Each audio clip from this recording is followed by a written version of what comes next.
necesario que esté el mayor número de compañeros. Entonces, vamos a esperar un par de minutos para iniciar la clase.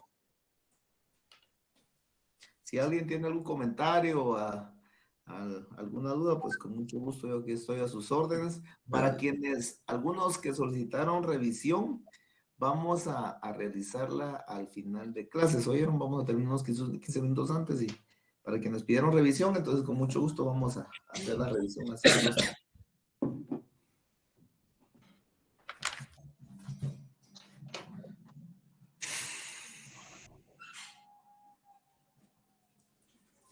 Ahí se recuerdan que ya el 10 de octubre tenemos el segundo parcial, ¿no bien? 10 de octubre. No hables.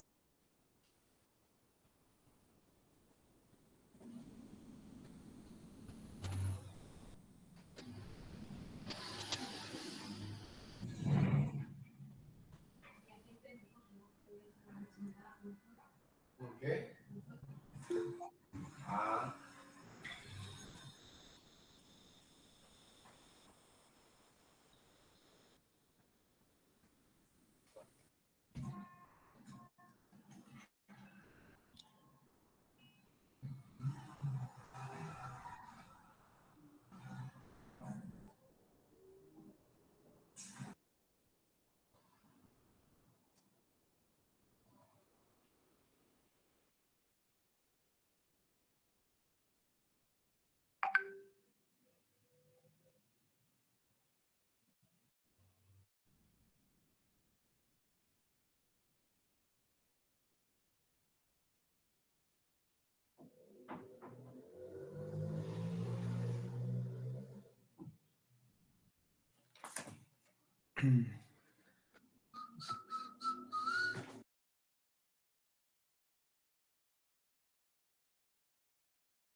Bueno, vamos a entrar de lleno a la clase. En la semana pasada, el licenciado Julio Fuentes estuvo apoyando con el tema del servicio civil. Espero que lo hayan aprovechado. Tiene una gran experiencia en ese tema. Laboró por muchos años en la Oficina Nacional del Servicio Civil. Conoce muy bien el tema, por eso que lo había invitado para que nos apoyara con ese tema. Hoy entramos a tocar el tema de las formas de la administración pública, como se le conoce. Hemos ya desarrollado varios temas relacionados a todo el derecho administrativo. Definimos derecho administrativo, parte de su historia, algo del servicio civil. Vimos también el tema de la competencia administrativa, de la jerarquía administrativa. Y recordemos también de que, solo para que no nos perdamos, generalmente desde el inicio del curso hablábamos de cómo teníamos que entender a la administración pública, ¿verdad? El derecho administrativo que estudia la administración pública. Cómo entender a la administración pública, que decíamos que para efectos del curso íbamos a estudiar la administración pública, entiéndase el organismo ejecutivo. Porque decíamos de que si bien es cierto, tanto el legislativo como el organismo judicial, dentro de los procedimientos que realizan, pues en determinado momento ejercen algún tipo de administración.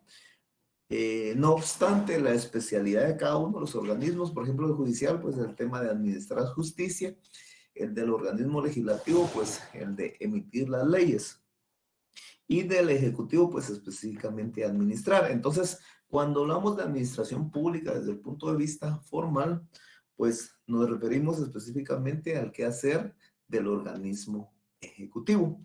Entonces, he ahí la secuencia que se ha venido dando de los temas que hemos venido tocando. Y hoy un tema tan interesante como es el tema de las formas de la administración pública. ¿Cómo es de que se organiza esa administración pública para cumplir con su fin último, que es la realización de ese bien común hacia todos los habitantes? Dentro de las formas tradicionales de la administración pública, pues la mayoría de autores aún sostienen, pues hay algunos que discrepan de esta teoría, pero la mayoría de autores sostienen de que las formas de administrar de la administración pública se van a dividir en 4. Uno que es la concentración, la desconcentración administrativa, la descentralización y la autonomía, que son las formas de administrar, por ejemplo, en este caso, la administración pública. Claro, ustedes van a encontrar autores que van a discrepar de estas 4 formas de administración pública. La mayoría de autores aún sostiene que son las 4 formas grandes de administración, de administrar la administración pública. Entonces, partiendo de eso, vamos a encontrar que desde el punto de vista de la doctrina, vamos a sostener de que, por ejemplo, de la concentración administrativa se da en el organismo ejecutivo. La desconcentración, algunos autores sostienen, la desconcentración administrativa sostienen de que no es una forma de administración pública, sino que es una variante que se puede dar en las otras 3, que se puede dar en la concentración administrativa, que se puede dar en la descentralización administrativa y también se puede dar en la autonomía. Entonces, pero eso lo vamos a ir desglosando conforme vayamos tocando estos temas. Ahora, sabemos todos, yo creo que ustedes ya en el 6º semestre, de que generalmente, por ejemplo, el Estado para poder funcionar, necesita realizar 3 grandes funciones, que es la que hemos estado hablando, que es la función legislativa, función judicial y la función administrativa. Entonces, esas 3 grandes funciones necesita realizar el Estado para poder funcionar, para poder cumplir con su función. Y para poder administrar, para el Ejecutivo, para cumplir con su función que es administrar y lograr ese bien común que al final presta servicios públicos al Ejecutivo, para poder lograr, entonces se manifiesta a través de esas formas de administración pública. Entonces, por eso no solamente vamos a tener al Ejecutivo, que por excelencia su forma de administrar es centralizada, vamos a tener la forma de administración descentralizada también, que hay instituciones descentralizadas como el RENAP, que no depende del organismo ejecutivo, pero su forma de administración es descentralizada. Y vamos a tener las municipalidades, por excelencia, las municipalidades que son una forma de administración pública que no dependen del organismo ejecutivo porque su sistema no es centralizado. Entonces, ¿pero qué es lo que se pretende? Que al final esa administración pública cumpla con su objetivo. Esa función administrativa cumpla con su objetivo, que es lograr prestar los servicios para un bienestar de la población. Claro, miren, tal vez algunos de ustedes van a contradecirme y decir, mira, por ejemplo, lo que está pasando en Villanueva. Imagínense el colapso de la carretera. O sea, ¿dónde se queda el servicio que debería prestar una municipalidad? Pero estamos estudiando el deber ser, cómo deberían de ser las cosas, no cómo son. ¿Cómo son? Pues cada quien desde su municipio, desde, si están en la capital o están en los municipios aledaños, cada quien puede hacer una pequeña auditoría, inspección de lo que realmente pasa desde su municipio. Pero estamos estudiando desde el deber ser, cómo deberían de ser las cosas. Entonces, un ejemplo, la municipalidad es un sistema de administración que encuadra dentro de la autonomía de cada instituciones autónomas. Y como decíamos anteriormente, miren, yo no quiero que se confundan, pero sí quiero que les quede claro. Doctrinariamente vamos a encontrar cuáles son o qué es autonomía. La autonomía, cómo la doctrina describe la autonomía. Constitucionalmente vamos a encontrar cuáles son esas entidades que la Constitución señala que son autónomas. Y legalmente, cuando les hablo legalmente, se refiere a normas ordinarias. Vamos a encontrar también otras entidades que la ley les va a denominar autónomas, solamente para que quede claro. Y si en algún momento ustedes van a leer, pues alguna ley, van a decir entidad que es autónoma, pues no se refiere a la autonomía que regula la Constitución, porque generalmente se va a regular a una autonomía solamente funcional. Entonces, para efectos del curso, siempre vamos a tocar las 4 formas de administración pública, cómo se va a desarrollar la administración pública, que es la centralizada o concentrada, la centralizada o concentrada, la descentralizada, la descentralizada, la centralizada, la desconcentrada, la descentralizada y la autonomía. Entonces, como siempre lo digo en clase, si alguien tiene algún comentario, alguien tiene alguna duda, por favor, con mucho gusto, pueden interrumpir. Entonces, yo voy a presentar algo acá. Entonces, vean. Acá tenemos qué es lo que nosotros podríamos entender. Espero que vean ahí, no sé si ven en la pantalla. Ya está en pantalla. Dice sistemas o técnicas de la administración pública.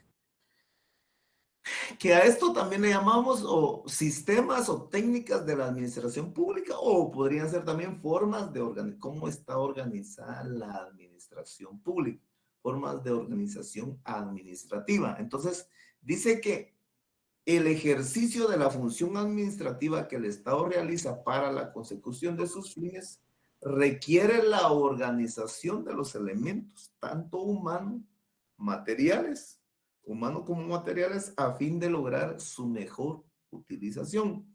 Entonces, vean, para que el Estado realmente pueda prestar sus servicios, para que pueda alcanzar sus fines, o su fin último, que es la realización del bien común, requiere de una organización a nivel nacional. Porque nosotros que estamos acá en la capital, quizás aquí está concentrado todo, pero realmente alguien que esté en una aldea de un municipio del departamento de Petén, en alguna aldea de algún municipio del departamento de Quiché, y que pueda tener acceso, así como por ejemplo a la salud, que pueda tener acceso a la seguridad, que pueda tener acceso a la educación, etcétera, a todos los servicios básicos que el Estado debería o tiene que prestar o está obligado a prestar constitucionalmente.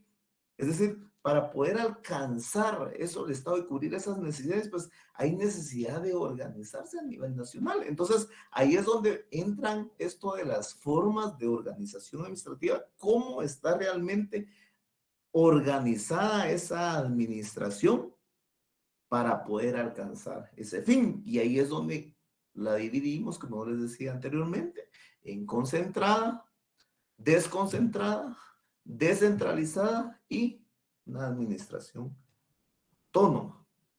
Ustedes me dicen si cambia la pantalla, ya cambié. Alguien que me confirme, por favor. Para nada, licenciado. Negativo, Lic. Sigue en la misma. Por Ahí sí, ya se cambió. Y ahí tenía las preguntas en la diapositiva. Ya se cambió. Las segundas del... Bueno, pero esa ya no la pasé. Ahí tenía las preguntas del segundo parcial ahora. Perdieron. No Dice, se ve. tradición. Ahora sí se ve, ¿verdad? Tradicionalmente. Así es, licenciado. Gracias. Tradicionalmente se consideran 4 formas de organización administrativa, que era lo que yo les comentaba anteriormente. La centralización o concentración, que es una forma de organización administrativa, que por excelencia en esta primera, en la 1, la centralización-concentración, vamos a tener al organismo ejecutivo. ¿Por qué? Porque en esta centralización o concentración, generalmente los órganos tienen una relación de unos en relación a otros. Hay una jerarquía. Y hay, en la cúspide, está la autoridad superior, de quienes dependen todos los demás órganos. Es decir, aquí es donde se da el tema de la jerarquía. Entonces, esto es en la centralización o concentración. Y como ejemplo tenemos, por excelencia tenemos al organismo ejecutivo, que es una forma de administración centralizada. ¿Por qué? Porque en la cúspide está el presidente, del presidente dependen los ministros, los viceministros, los directores, hasta el empleado de menor jerarquía. Ese es un ejemplo de centralización o concentración administrativa. Es una forma de administración centralizada. Por otra parte, tenemos la desconcentración, que esto era lo que yo les decía anteriormente. Algunos autores no consideran como una forma de organización administrativa, sino que ellos consideran de que la desconcentración se puede dar tanto en la centralización, en la descentralización, como en la autonomía. Para efectos del curso vamos a mantener siempre las 4 formas de organización administrativa. Entonces, más que todo acá, lo que se refiere es, a lo que se refiere, como el nombre lo dice, es desconcentrar el servicio. Es decir, que el servicio que se esté prestando no esté centralizado en un solo lugar, sino que se desconcentre y se pueda prestar en otros lugares. Siempre va a existir una relación de dependencia con la autoridad superior. Y por ejemplo, un ejemplo que yo les puedo dar en este tema sería los centros universitarios. Hablemos de la USAC. La universidad es un tema, es una administración, es un tipo de administración de tipo de autonomía. Y acá se da la desconcentración, como por ejemplo, en la Universidad de Cadena Central, podríamos hablar de una centralización que todos, por ejemplo, hablemos de hace unos 25 años, no habían centros en Chimaltenango, no habían en Santa Rosa, etcétera, centros universitarios, sino que el que quería estudiar, pues tenía que venir hasta la zona central. Entonces se empiezan a abrir los centros universitarios en algunos departamentos. Entonces lo que se está dando es un tipo de desconcentración. ¿Por qué? Porque ese órgano siempre va a tener una relación de dependencia de las autoridades superiores. Consejo Superior Universitario se rigen por la misma política de la autoridad superior. Entiéndase, en este caso, el Consejo Superior Universitario. O, por ejemplo, el Ministerio de Salud, que en su momento, pues, prestaba los servicios acá en la capital, un hospital nacional, etcétera, y después se crean los hospitales regionales, los hospitales, creo que también hay departamentales, que se dan en los departamentos. Entonces, lo que existe es una desconcentración de ese servicio, pero todavía siguen dependiendo de la autoridad superior, de las políticas de la autoridad superior. Por otra parte, vamos a tener a la descentralización, que la descentralización no es más que transferir ciertas competencias a través de la ley hacia un órgano ya creado o crear un nuevo órgano administrativo para que preste ese servicio. O sea, bien que se pueda crear un nuevo órgano administrativo a través de la ley, tiene que ser a través de la ley, o se le transfiere la competencia que está centralizada hacia un órgano que ya está creado. Por ejemplo, si alguna competencia que tenía el organismo ejecutivo se le puede pasar a una municipalidad, un ejemplo, ¿verdad? O creamos el órgano como un órgano nuevo administrativo y lo vamos a dotar de competencia. Hablemos, por ejemplo, del RENAP, típico ejemplo. Es un órgano administrativo desconcentrado. ¿Por qué? No depende del Ejecutivo. Claro, el Ejecutivo tiene alguna incidencia porque nombra algún representante. Por ejemplo, la SAT, un órgano descentralizado. ¿Por qué? Porque el ministro, que es el ministro de Finanzas, que es nombrado por el presidente, integra el directorio. Pero no, la SAT no depende directamente del presidente, no recibe órdenes. Estamos hablando de una descentralización. Entonces, lo que se pretende con la descentralización es hacer efectivos los servicios, que ese órgano tenga mayor responsabilidad también, porque en la centralización, toda la responsabilidad está bajo el Ejecutivo, bajo el presidente, bajo los ministros, pero por ejemplo, si se descentraliza ese servicio, el órgano que se crea es el responsable y tiene que asumir también, valga la redundancia, su responsabilidad ante los servicios que va a prestar. Por ejemplo, el RENAP. El RENAP es un típico ejemplo de una descentralización, la SAT, etcétera. Entonces, y también tenemos otra forma de organización administrativa que es la autonomía. Entonces, acá tenemos el tema de la autonomía que yo les hablaba anteriormente. Yo creo que vayamos a ver, mejor esto los vamos a ver más adelante así específicamente, cuáles son, yo creo que la otra vez yo se los mencionaba, cuáles eran las 5 instituciones autónomas constitucionalmente, porque decíamos que desde el punto de vista doctrinario, decíamos de que la doctrina sostiene de que en la autonomía el órgano administrativo tiene que tener sus propios ingresos para poder subsistir, hablando de una autonomía. Pero sabemos que acá nuestras 5 instituciones autónomas constitucionalmente, siempre tienen presupuesto de parte del Estado, del Ejecutivo. Entonces, no hablamos de una autonomía total, sino que siempre van a depender de esa parte que es del presupuesto, pero nosotros le llamamos autónomas, instituciones autónomas. ¿Por qué? Porque en la Constitución específicamente dicen cuáles son las instituciones o los órganos administrativos que son autónomos. ¿Estamos? Entonces, van a encontrar ustedes, esto es para efectos quizás cuando ustedes se sometan a sus privados, van a encontrar también algunas instituciones que les van a hablar también de autonomía, que son autónomas, pero se refieren más a su autonomía funcional. Por favor, si ustedes quieren hacer un comentario, por favor, pueden interrumpir. No hay ningún inconveniente, la verdad. Y a veces me enfoco solo en la presentación y no veo sus comentarios, entonces por favor pueden interrumpir, todas las de ley. Dice, miren, ahorita todavía no hemos empezado a ver cada una de las formas de la organización administrativa. Aquí estamos viendo lo general. Dice que los elementos de esas formas de organización administrativa todavía no hemos empezado a ver punto por punto, por ejemplo, la concentración, la descentralización, la desconcentración y la autonomía, todavía no.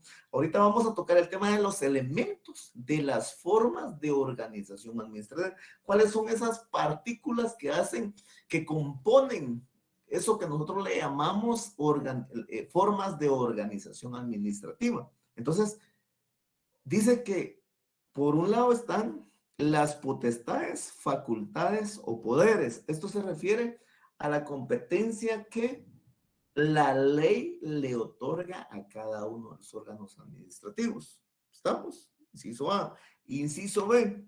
el límite territorial o técnico funcional. Por ejemplo, ¿en qué parte, si ese órgano administrativo va a tener competencia a nivel nacional, regional, departamental, etcétera? ¿En qué parte va a ejercer? ¿Cuál va a ser ese límite para ejercer su competencia?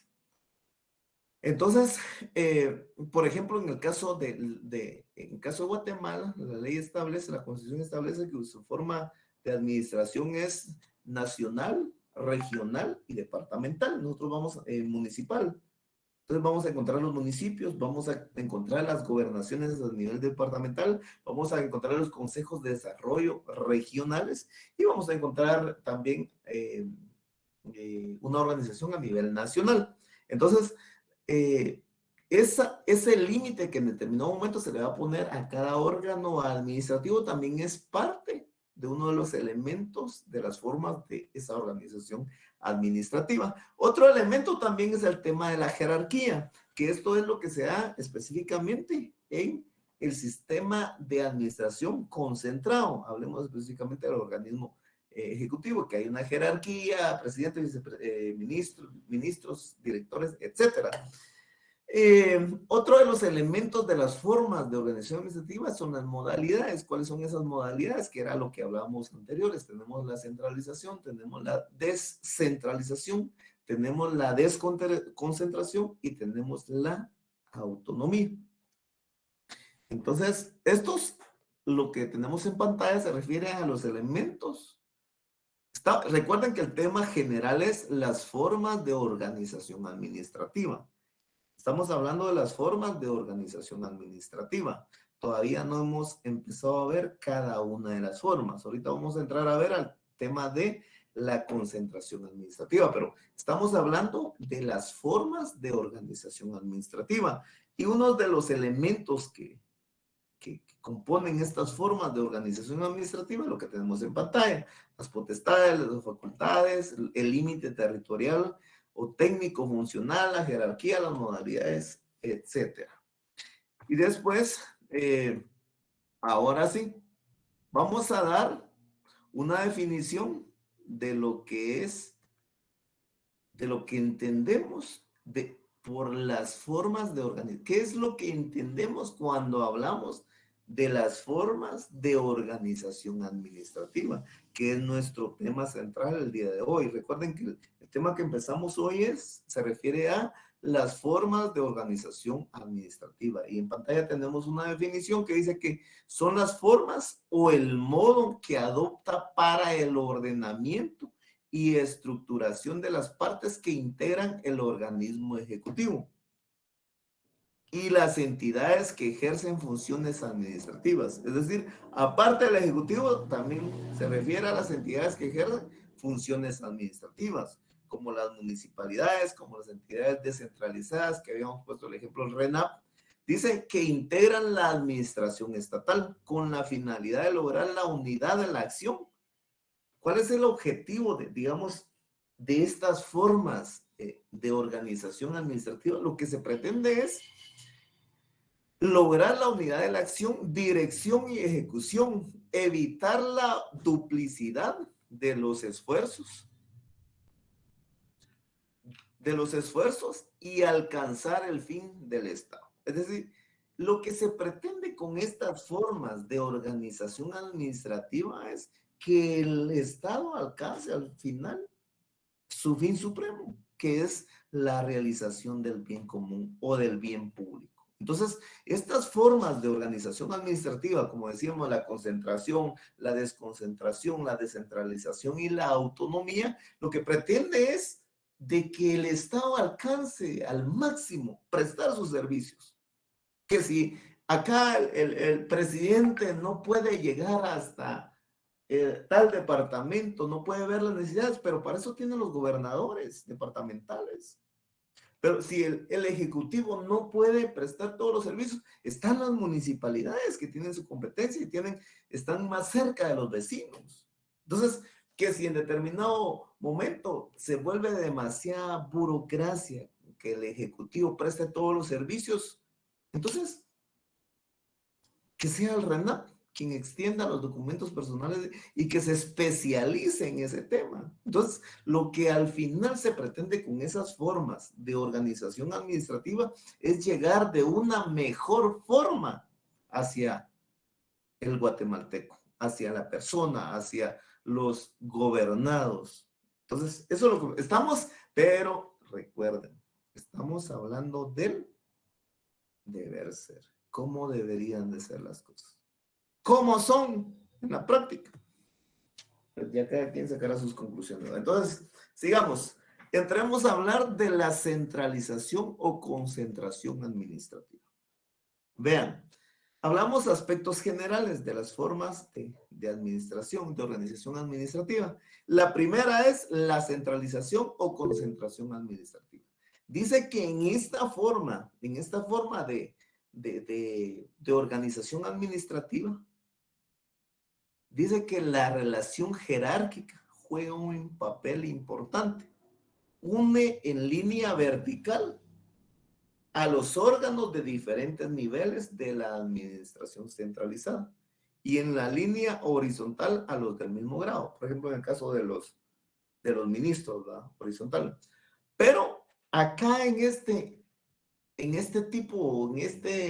esta clasificación de sistema de organización que se refiere la centralización o concentración administrativa, la relación jerárquica juega un papel muy importante.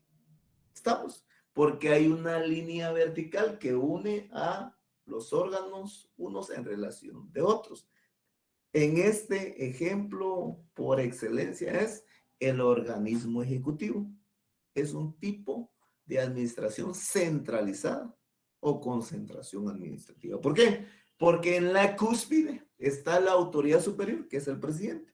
Después vienen los ministros, después vienen los directores, etcétera, hasta llegar al empleado de menor jerarquía. Características de este sistema. Existe un superior jerárquico. En este caso, el ejecutivo, el presidente del superior jerárquico. Hay una relación de subordinación. Los ministros están subordinados al presidente, los viceministros al ministro, los directores a los viceministros y así sucesivamente. ¿Estamos? ¿Qué más tenemos acá de características? Dice, se manifiestan los poderes. ¿Se recuerdan de los poderes que hablamos anteriormente? El poder de mando. Hay un poder de mando del superior sobre el inferior. Hay un poder disciplinario que el superior tiene la capacidad o tiene la facultad de llevar procedimientos disciplinarios sobre aquellos que no se ajustan a las normas, empleados de menor jerarquía, que no se ajustan a las normas. Tiene la capacidad legal para llevar procedimientos disciplinarios. ¿Se recuerdan de aquello que hablamos del tema de la avocación, de la competencia? Es decir, abocarse para sí, aquella competencia que en determinado momento alguien de un órgano de menor jerarquía no puede ejercer o no lo está ejerciendo. También se manifiesta el poder de la delegación, que el superior jerárquico puede delegar una competencia sobre alguien de menor jerarquía, siempre y cuando que esa competencia no sea específica. Tiene también el poder de revocación, de revocar aquellas resoluciones de uno de menor jerarquía, siempre y cuando que no hayan sido notificadas esas resoluciones. Tiene el poder también de revisión y de poder controlar. Puede revisar cuando, por ejemplo, un particular presenta un recurso y lo va a conocer el superior jerárquico. Esto ustedes lo van a ver más adelante. Puede revisar las actuaciones del órgano de menor jerarquía. También el de controlar las acciones del órgano de menor jerarquía. Entonces, se manifiestan los poderes en este sistema de centralización o concentración. Dice los órganos inferiores administrativos ejecutan las órdenes sin ningún poder de decisión de carácter político. Es decir, si el órgano superior, pues le ordena que ejecute determinadas órdenes, pues el órgano de menor jerarquía pues tiene que ejecutarlas, siempre y cuando que estén siempre dentro de lo establecido en la ley, ¿verdad ustedes? Porque recuerden que la misma Constitución establece que nadie está obligado a obedecer órdenes ilegales. Entonces, acá estábamos hablando de las características que se manifiestan en la centralización o concentración administrativa. Elementos que componen la concentración administrativa. El poder de nombramiento. Pueden nombrar a los ministros, pueden nombrar a sus directores, viceministros, etcétera. Al personal que depende de ellos. La unidad de mando. Hay una unidad de mando. Por ejemplo, el presidente nombra a sus ministros, a sus viceministros, etcétera. Hay una unidad de mando, es decir, porque en la cúspide está la autoridad superior, el presidente ejerce la unidad de mando. Hacia abajo, la jerarquía o control funcional, hay un control de la función que se esté dando a lo interno. Hay un control, el poder disciplinario, como lo mencionaba anteriormente, la potestad de revisión del superior sobre el órgano inferior, la facultad de decidir y dirimir la competencia en determinado momento al órgano superior, pues le va a tocar dirimir esa competencia, qué órgano le corresponde cuando no esté claro. Entonces, acá hay una definición, lo que es este sistema, la centralización, concentración administrativa. ¿Qué es lo que entendemos por centralización o concentración administrativa?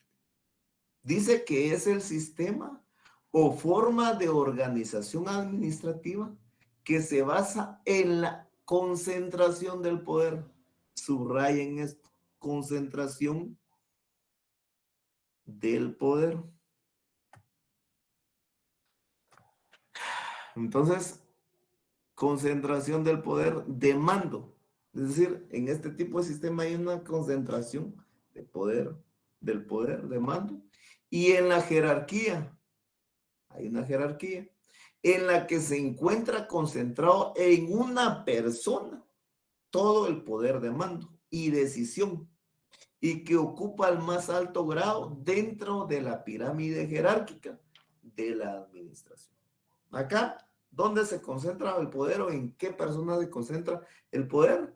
Es en el presidente de la República, de donde dependen sus ministros, viceministros, directores, etcétera, etcétera. Bueno, jóvenes, no sé si están ahí todavía, pero... Licenciado.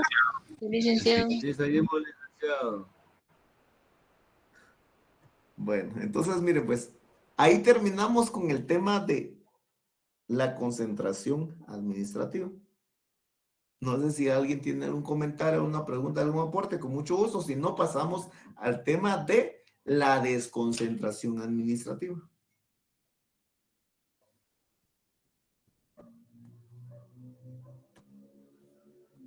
Bueno, están muy callados, pero... Bueno, entonces, miren, hablamos ya de la concentración administrativa, que era una forma. La segunda forma de la administración pública es la desconcentración administrativa. Es decir, en el primero hablamos de la concentración administrativa, todo estaba concentrado en una sola persona. Aquí hablamos de la desconcentración administrativa, podríamos hablar un poco de lo opuesto a la concentración administrativa. Entonces, acá dice que los órganos desconcentrados, escuchen bien, no gozan de una independencia propia. Más que todo acá de lo que se trata en la desconcentración administrativa es de que el servicio no solamente se preste en un solo lugar, sino que se dé una desconcentración. Que ese servicio que estaba concentrado en un solo lugar, pues que se traslade también a otro lugar. Es decir, que además de que se va a prestar acá en lo central, pues de que se preste en otra área. Se le da siempre ciertas funciones, cierta independencia funcional, pero no hay una independencia propia de ese órgano. ¿Por qué?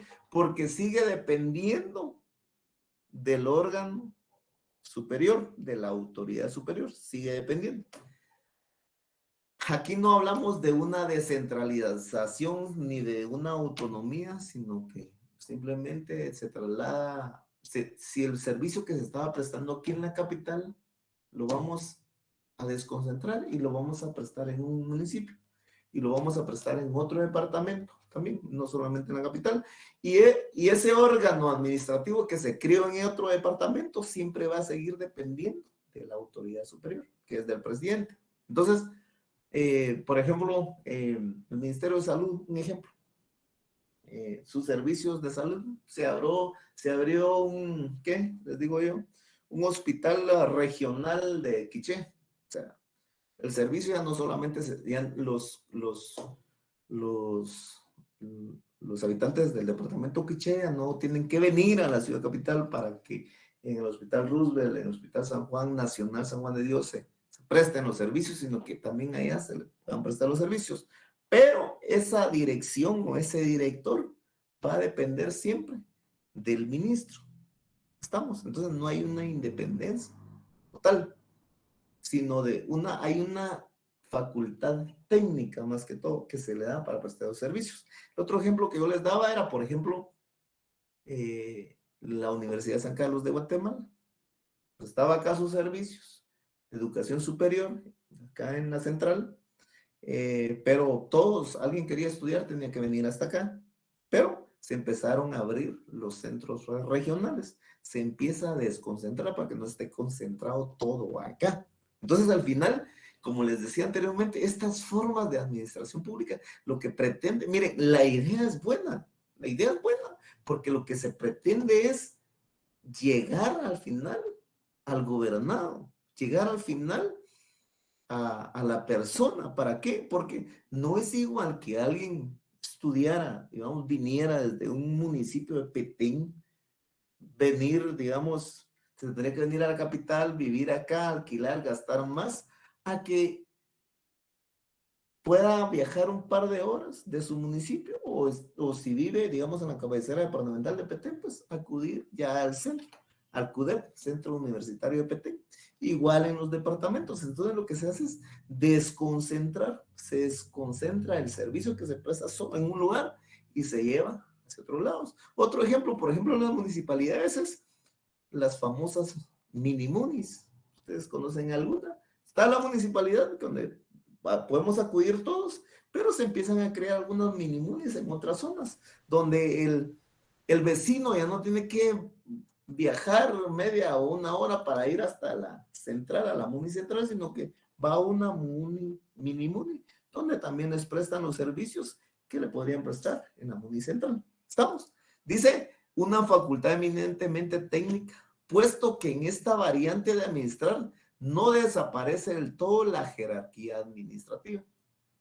Más que todo lo que hay acá es una desconcentración técnica de los servicios. Dice, el segundo párrafo de la presentación dice criterio de la distribución de competencias. Este considera que más que un sistema, por eso era lo que yo les mencionaba anteriormente, este criterio de distribución de competencias dice, por eso lo plasmé en la diapositiva para tener más o menos un poquito más de más claro el panorama.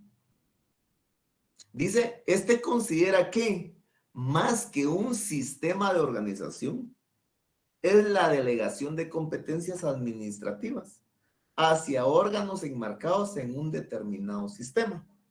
Por eso yo les decía que para algunos autores consideraban que la desconcentración administrativa no es tanto un sistema, sino que es una forma que se puede dar tanto en la concentración administrativa, en la descentralización administrativa y en la autonomía.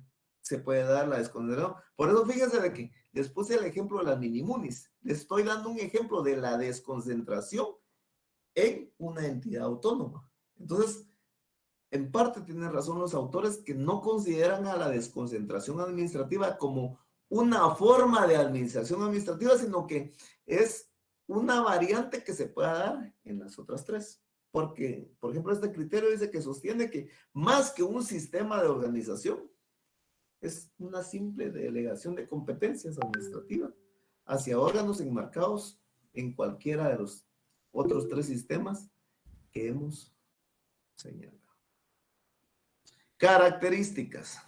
Licenciado, perdone la interrupción. Por Una favor. pregunta relacionada con esto de la desconcentración. Entonces, ¿podría interpretarse que el Ministerio de Educación se desconcentra en el sentido de que las escuelas prestan los servicios y siguen formando parte del gran cuerpo que es el Ministerio de Educación? Así es. Tal vez aquí podríamos hablar de las direcciones departamentales. Las direcciones departamentales y que tienen a cargo, digamos, el tema de las escuelas y todo eso. Así sucesivamente.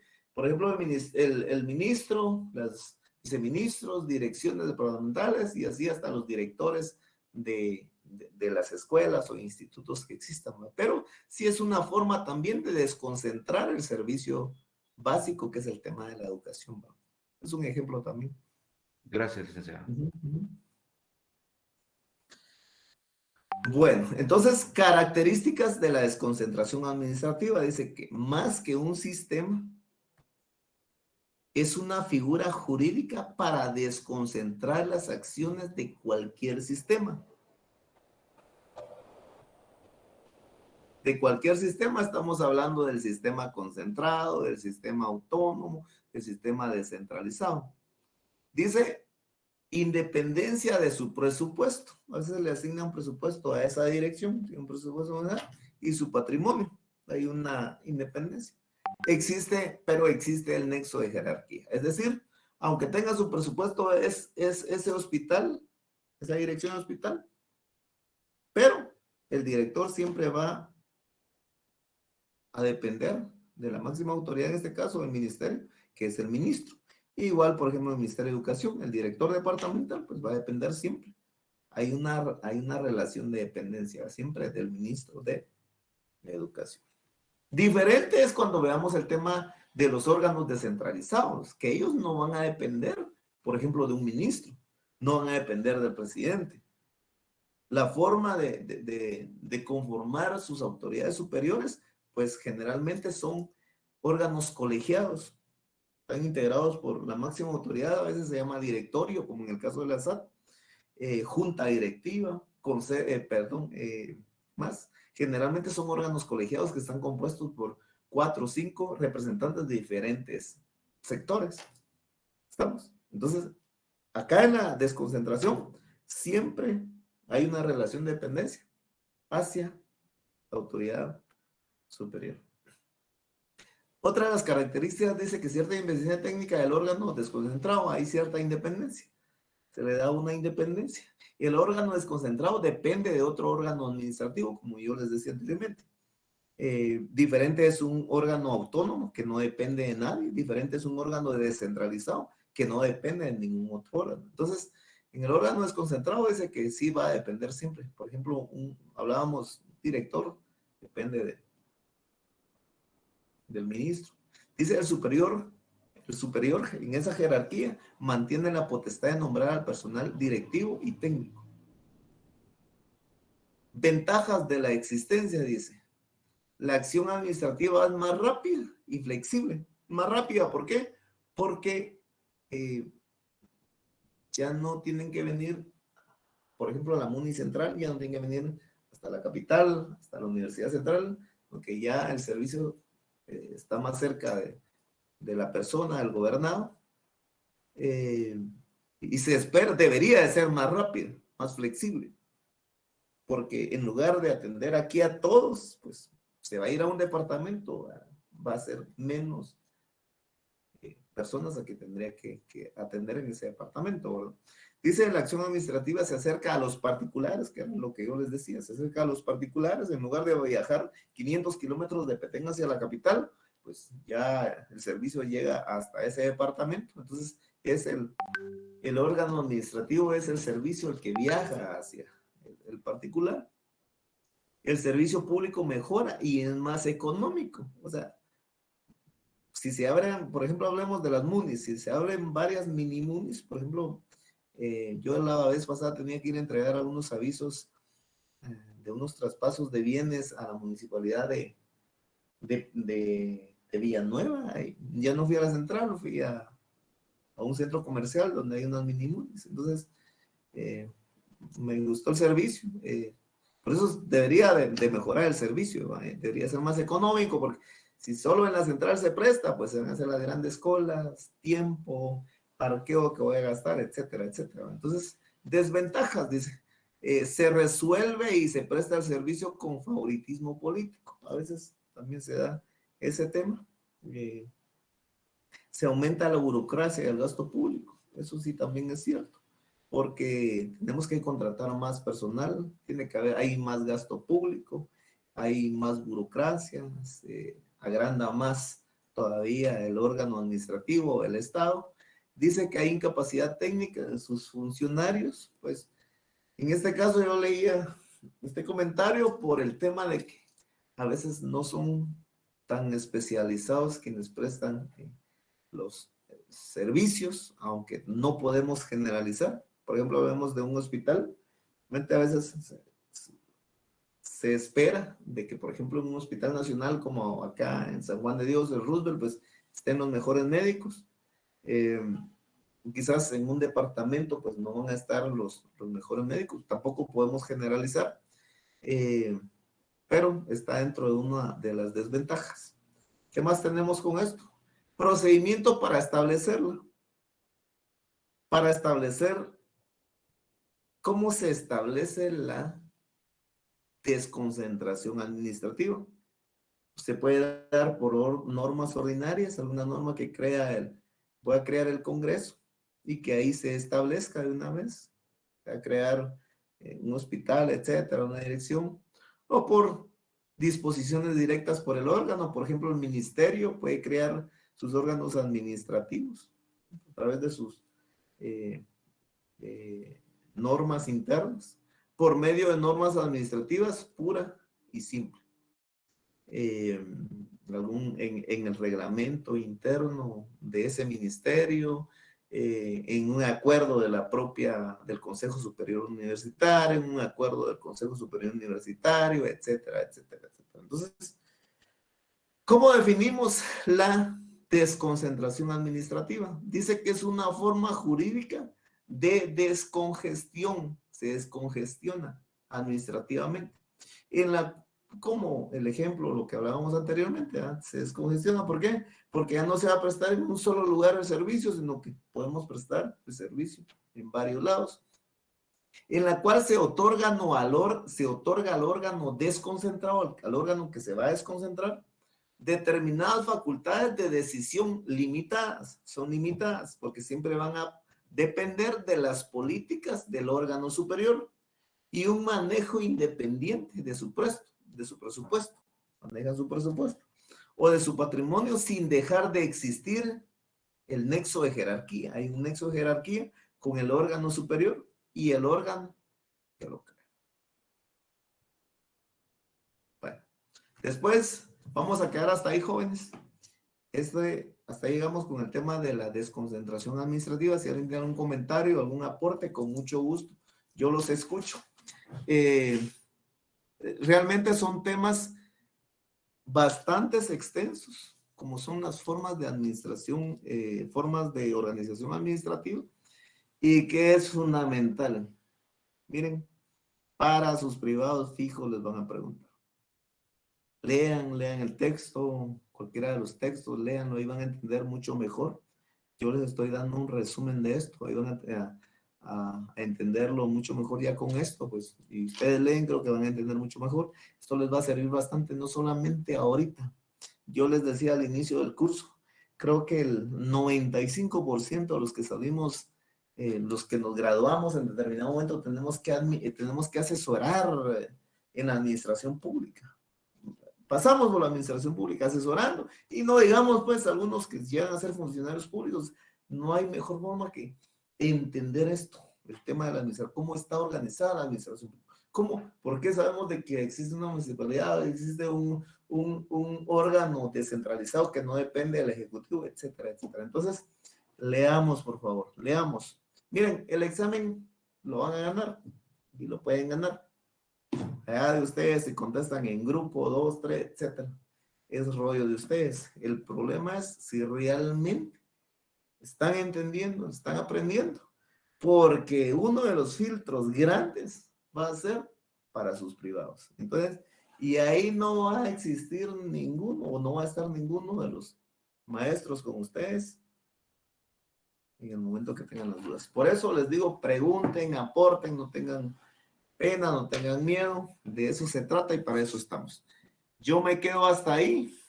Vamos a, para quienes pidieron revisión de examen, solo para los que pidieron, porque si les digo a todos, todos van a creer, va, es que Lick saqué 29 de 30 y quiero ver en qué fallé en ese punto. Entonces, mejor solo a quienes pidieron, porque tal vez tenían alguna duda muy grande. Entonces, yo me quedo hasta ahí, los veo primero Dios el día jueves. Por favor, leamos, sigamos leyendo estos temas para que podamos entender mejor cuando ya estemos en clase. Les deseo una feliz noche y nos vemos el día jueves.